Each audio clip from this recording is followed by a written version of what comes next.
এই 42% নিয়ে যে প্রশ্ন, এই কেন্দ্রীয় সরকার, আমরা এতদিন জানি কেন্দ্রীয় সরকার টোটাল 33 টাকা নেয় 1 লিটার পেট্রোল থেকে, আর রাজ্য সরকার নেয় হচ্ছে 18 টাকা মতো। বিজেপি বলছে কেন্দ্র যে 33 টাকা নেয় তার 42% নাকি রাজ্য সরকারকে ফিরিয়ে দিতে হয়। ফলে সেই অঙ্কটা দাঁড়াচ্ছে যে 33 টাকার 42% হচ্ছে 13 টাকা সামথিং।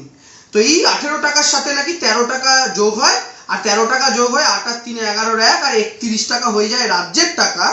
আর বাদ বাকি যেটা 18 টাকা মাইনাস 13 টাকা মাইনাস করলে যেটা দাঁড়ায় সেটা হচ্ছে 20 টাকা। এই 20 টাকা নাকি দাঁড়ায় আলটিমেটলি কেন্দ্রের টাকা। তো বিজেপির কথা অনুযায়ী এই 42% রাজ্যকে ফিরিয়ে দেওয়ার পর সেন্ট্রাল দাঁড়ায় 20 টাকায় আর স্টেট দাঁড়ায় হচ্ছে 31 টাকায়। কিন্তু আসল তথ্যটা কি বলুন তো, সত্যি কি কেন্দ্র 20 আর রাজ্য 31 টাকা এবং এই 42%টা ফিরিয়ে দেওয়া হয়? এখন এই যে কেন্দ্রীয় সরকার 33 টাকা নেয়, যার 42% নিয়ে এত গল্প, সেটার দুটো ভাগ আছে, আপনাদের জানতে হবে। প্রথম ভাগটা হচ্ছে শেষ হচ্ছে 22 টাকা, আর আরেকটা হচ্ছে এক্সাইজ ডিউটি, যেটাকে আমি শর্টে ইডি লিখছি আপনাদের বোঝার সুবিধার জন্য। এক্সাইজ ডিউটি হচ্ছে 11 টাকা। এই দুটো মিলিয়ে মোট দাঁড়াচ্ছে কেন্দ্রের 33 টাকা, যেটা আমরা সবাই জানি।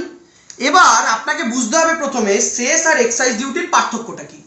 সোজা অঙ্কে আপনাদের বলি, ধরুন আপনি আর আমরা একটা দোকানে গেছি, ওই দোকানে ফ্রিতে কলা আর আপেল দেওয়া হচ্ছে। আমি আপনাকে শর্ত করে গেলাম, যদি কলা দেওয়া হয় কলাটা কিন্তু শুধু আমি রাখবো, ওটার ভাগ তুই পাবি না। কিন্তু যদি আপেল দেওয়া হয় তাহলে আপেলটা দুজনের মধ্যে সমান ভাগে ভাগ হবে। মানে দোকানদার যদি ফ্রিতে আপেল দেয় ওটা আপনি 50% পাবেন, আমি 50%, মানে দুটো দিলে এক এক করে। আর যদি কলা দেয় সেটা শর্ত অনুযায়ী শুধু আমি পাবো, ওটা আপনি কিছুই পাবেন না। এবার ধরুন আপনি গিয়ে দেখলেন প্রথমে আপেল দিল একটা একটা করে, নিয়ম অনুযায়ী আপনারা আমার মধ্যে ভাগ হলো আধা আধা। আপনি একটা আপেল পেলেন, আমি একটা আপেল পেলাম। আবার ধরুন দুটো আপেল দিল, আপেলের নিয়ম অনুযায়ী আবার ভাগ হলো, আপনি একটা আপেল পেলেন, আমি একটা আপেল। তাহলে আমি ধরুন দেবাংশু আর আপনার নাম ধরুন সামথিং এ দিয়ে, তাহলে আমি প্রথমে একটা কলা পেলাম, আপেল পেলাম, আপনি একটা আপেল পেলেন। তারপরে যখন আবার দুটো আপেল দিল, তারপরে আবার আমি একটা আপেল পেলাম, তারপরে আবার আপনি একটা আপেল পেলেন। এরপরে ধরুন দোকানদার 10টা কলা দিল, কিন্তু কলার ক্ষেত্রে আমি কি শর্ত বলেছিলাম যে কলাটা শুধু আমি পাবো, ওটা আপনি পাবেন না। তাই 10টা কলা হলে ওটার ভাগ হবে না। যদি 10টাও দেয়, দোকানদার 10টা কলা দিলে এটা কার ভাগে এসে জুটবে? আমার ভাগে, তাই তো? তাই +10, আর আপনার কি দাঁড়ালো? 0। এবার টোটাল কাউন্ট হচ্ছে আপনি কটা ফল পেলেন আর আমি কটা ফল পেলাম। কি দেখা গেল? আপনি মোটে দুটো ফল পেয়েছেন, কিন্তু আমি 10 + 1 11 + 1 12টা ফল পেলাম। এই যে ডিফারেন্সটা হয়ে গেল তার কারণ হচ্ছে শর্ত যে কলার কোনো ভাগ হবে না। এই যে কলার ভাগ হবে না, এক্ষেত্রে কলাটা হচ্ছে শেষ। এই শেষ হচ্ছে সেই কলা যার ভাগ কেন্দ্র দেয় না। শেষ বসানো মানে কোনো কিছুর ওপর তার টাকাটা পুরোপুরি কেন্দ্র পাবে, যার অর্থদশ কমিশনের নিয়ম অনুযায়ী 42% রাজ্যকে ফেরত দিতে হবে না। তাহলে কেন্দ্র তো প্রতি লিটার থেকে 22 টাকা তুলছে, এই 33 টাকার যে ভাগটা হচ্ছে। এবার এই যে এক্সাইজ ডিউটি যেটা 11 টাকা, অর্থদশ কমিশনের নিয়ম অনুযায়ী এই 11 টাকার 42% রাজ্যকে দিতে হবে। কি বুঝলেন? এই 11 টাকার 42% দিতে হবে। এবার বোর্ডের নিচের দিকে আমরা আসুন। 11 টাকার 42% কত দাঁড়াচ্ছে? সাধারণ অঙ্ক আমরা করে দেখেছি 5 টাকা। যেহেতু এর 42% দিতে হবে, 22-এর নয়, তাই এর 11 টাকার এক্সাইজ ডিউটির 42% 5 টাকা, যেটা রাজ্য ফেরত পাবে। তাহলে কেন্দ্রের ছিল 33, আবার করি, সেন্ট্রালের 33, আর স্টেটের কত ছিল? 18। কেন্দ্রের 33 টাকা থেকে 5 টাকা রাজ্যে এলো, +5, কত দাঁড়ালো রাজ্য সরকার? 23। আর সেন্ট্রালের যেহেতু 5 মাইনাস হলো ওই 11 টাকার 42% দিতে গিয়ে, তাই -5 হয়ে কেন্দ্রীয় সরকার দাঁড়ালো 28। এই যে কেন্দ্র 28, এটা 33, অর্থদশ কমিশনের নিয়ম অনুযায়ী যে ভাগটা হয় সেটাতেও দাঁড়াচ্ছে আলটিমেটলি কেন্দ্র 28, রাজ্য 23।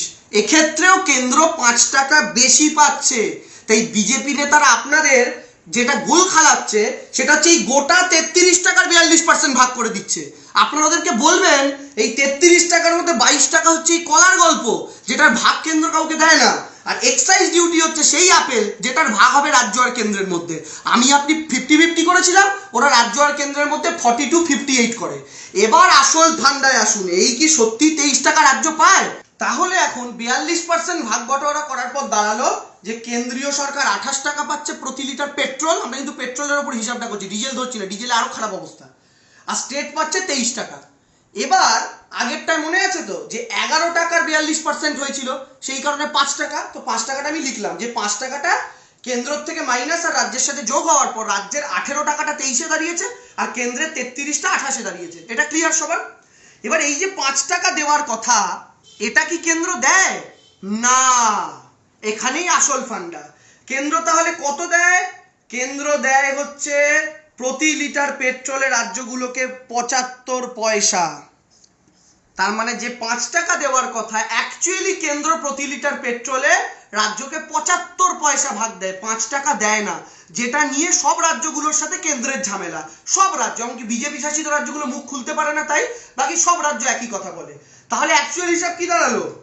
প্রথমটা সেন্ট্রাল ছিল 33, স্টেট ছিল 18, 42%-এর জায়গায় 75 পয়সা মাইনাস করুন 0.75, আর রাজ্যের সাথে প্লাস 0.75, কেন্দ্র দাঁড়ালো 32 টাকা 75 পয়সা, রাজ্য দাঁড়ালো 18 টাকা 75 পয়সা। এটা হচ্ছে অ্যাকচুয়াল ভাগ বাটোয়ারা যেটা হচ্ছে এই মুহূর্তে দাঁড়িয়ে।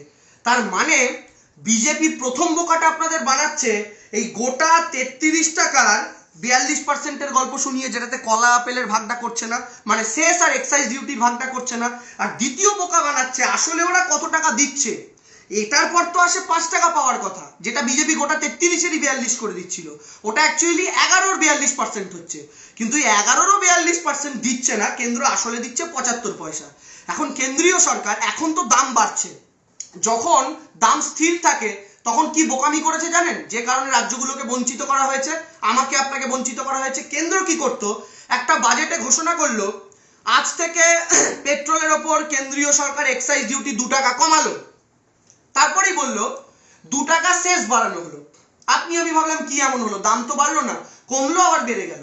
কিন্তু ব্যাপারটা বুঝুন, কেন্দ্র যখন এক্সাইজ ডিউটি 2 টাকা কমাচ্ছে আর শেষ 2 টাকা বাড়াচ্ছে +2, এটা -2, কি দাঁড়াচ্ছে আলটিমেটলি? কেন্দ্র শেষ 2 টাকা বাড়াচ্ছে মানে রাজ্যকে যে টাকাটার ভাগ দিতে হবে না ওই টাকাটা কেন্দ্র বাড়াচ্ছে এক্সাইজ ডিউটি থেকে মাইনাস করে। কিন্তু আমি আপনি আদার ব্যাপারী, জাহাজের খোঁজ রেখে কি হবে? আমরা জানি 90 টাকার পেট্রোল 90 টাকাতেই পাচ্ছি, 2 মাইনাস হয়ে 2 প্লাস হলো, সরকার কোন খাত থেকে কোন খাতে ঢুকিয়েছে আমাদের জেনে কি হবে? কিন্তু সরকার কি করছে আপনাকে জানতে হবে। আপনার রাজ্য সরকারের যে প্রাপ্য ওই টাকাগুলোকে বঞ্চিত করার জন্য কেন্দ্রীয় সরকার এক্সাইজ ডিউটি কমাচ্ছে, সেস বাড়াচ্ছে।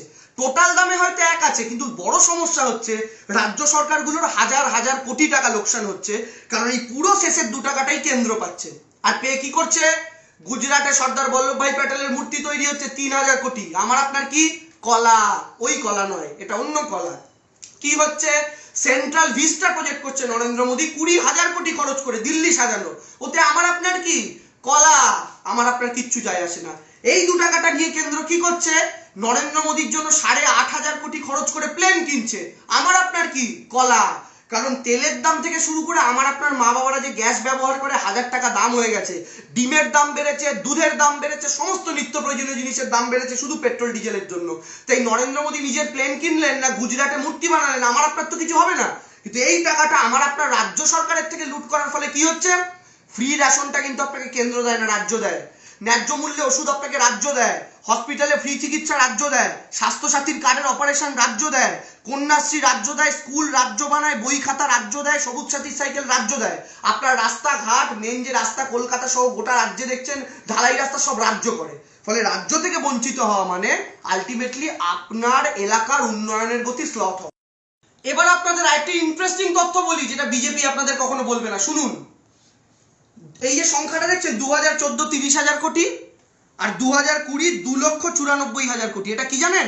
শুনলে চক্ষু চড়ক গাছ হবে। শুনুন, কংগ্রেস সরকার যখন ছেড়ে চলে যায় মনমোহন সিং এর সরকার, সেই 2014 সালে কেন্দ্রীয় সরকার পেট্রোল ডিজেল থেকে টোটাল রোজগার করেছিল 30,000 কোটি। মনমোহন সিং এর শেষ সরকারের শেষ বছর পেট্রোল ডিজেল থেকে কেন্দ্রীয় সরকারের রোজগার 30,000 কোটি।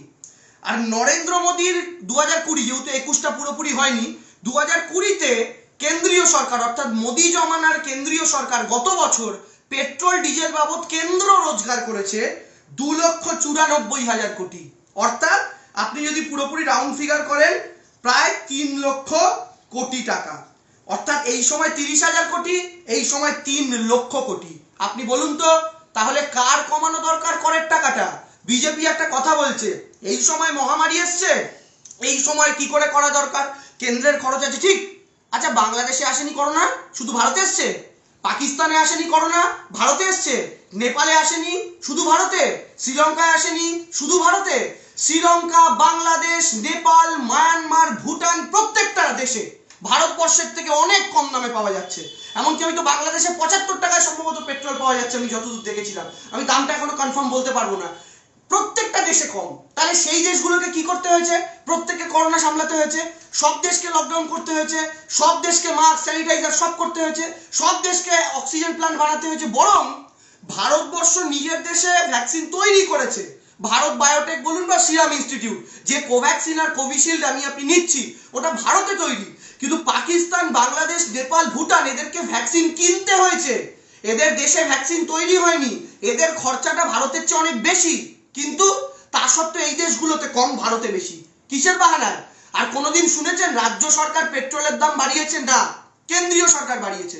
বিজেপির নেতাদের প্রশ্ন করুন তো, নরেন্দ্র মোদী যখন 2014 সালে বারবার পেট্রোল ডিজেলের দাম বাড়া নিয়ে প্রতিবাদ করতেন, তখন কি এটা মাথায় রেখে করতেন না যে রাজ্য সরকারগুলো নাকি দাম কমাচ্ছে না বলে, কর কমাচ্ছে না বলে করছে? আচ্ছা বাদ দিন, মমতা ব্যানার্জি নাকি কর কমায়নি, তাও জেনে রাখুন 1 টাকা 1 টাকা করে দিদি দুবার কর কমিয়েছে, কেন্দ্র একবার কর কমায়নি। মমতা ব্যানার্জি দুবার করার পর কেন্দ্র দুবার করুক? কেন্দ্র তো অনেক বেশি ট্যাক্স পায় রাজ্যের থেকে, করেনি, প্রথম কথা। আর দ্বিতীয় কথা, বিজেপি শাসিত তো আরো 20টার উপর রাজ্য আছে। কোন রাজ্য ট্যাক্স কমিয়েছে বলুন তো রাজ্য সরকার? সেসব রাজ্যগুলোতে সব 100 টাকার উপরে পেট্রোল। সেসব রাজ্যগুলো নিয়ে কোনো কথা বলছে না কেন ভারতীয় জনতা পার্টি?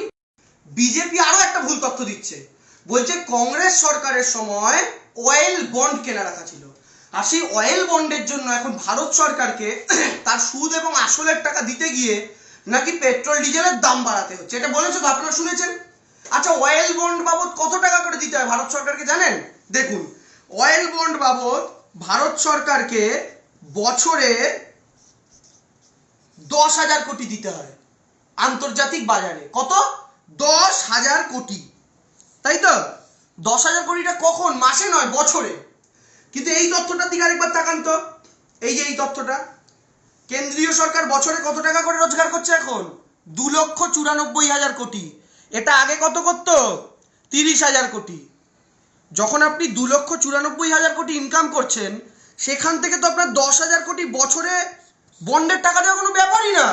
কারণ 2,94,000 কোটি থেকে যদি 10,000 মাইনাস করেন, তাহলেও 2,84,000 কোটি থাকছে, যেটাও কংগ্রেসের জমানার 30,000 কোটির চেয়ে অনেক গুণ বেশি। তাহলে এটা কোনো বাহানাই নয়।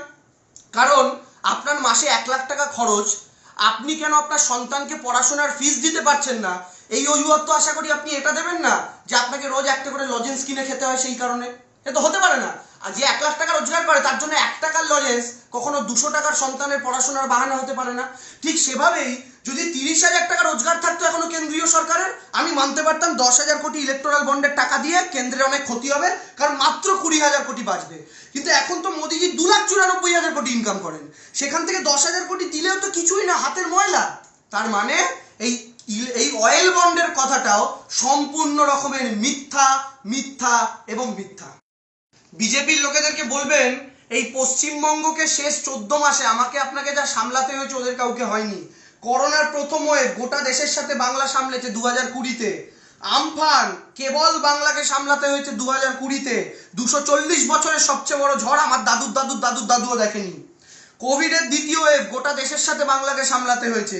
আবার ইয়াস, যেটা মেজর শুধু বাংলাকে সামলাতে হয়েছে।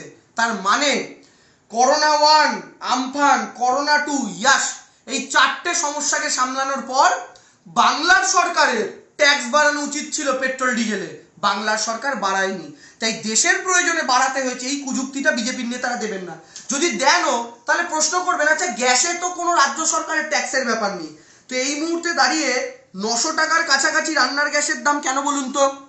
এই মুহূর্তে দাঁড়িয়ে গোটা দেশে ডিমের দাম বাড়ছে কেন, গোটা দেশে দুধের দাম বাড়ছে কেন? রাজ্য সরকার তাও বলেছে কেন্দ্র বাড়ালেও রাজ্য 2 টাকা বাড়াবে না দুধের দাম। রাজ্য সরকারের মন্ত্রী কদিন আগে বলেছেন সব জিনিসের মার্কেটে সবজির বাজারে আগুন। কেন? কারণ শুধু পেট্রোল ডিজেলের দামের জন্য। তাহলে গ্যাসের টাকাটা কেন বাড়াচ্ছেন মোদিজি? আর আপনারা যারা গ্যাস কিনছেন সত্যি করে বলুন তো, গ্যাসের ভর্তুকির টাকাটা আর ব্যাংকে ঢোকে? কত টাকা ঢোকায় নরেন্দ্র মোদিজি? এভাবে কেন্দ্রীয় সরকার পরস্পর আমাকে আপনাকে বোকা বানানোর একটা রাজনীতি করে চলেছে। এই ছোট অঙ্কের মাধ্যমে আপনাদেরকে বোঝানোর চেষ্টা করলাম।